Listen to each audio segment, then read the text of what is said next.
Ako si Veronica, 59 anyos, taga Claren, Bohol. Na ako'y 8 ka anak, ang akong pambuhian, panguma o paghimong basket.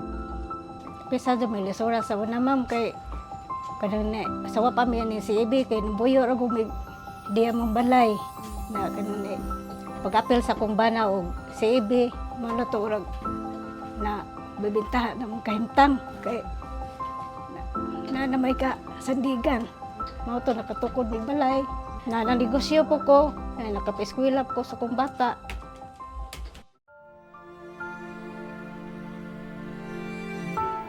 Ang akong bana nawa kay nasakit og diabetes, nawa siya sa CAB.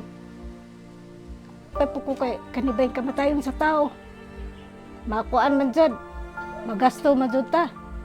Na pagka kuan pa na diha mi nadawat sa CAB mo to nga. Why napabili na kong utang sa mga kuan gasto. Kamatay kay diha may insurance sa CAB. Wa sa kumbana ako nay himembro sa CAB.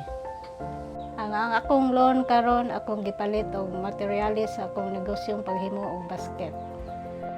Ganahan ko sa CAB kay kaduha ra bayad sa usa ka buwan.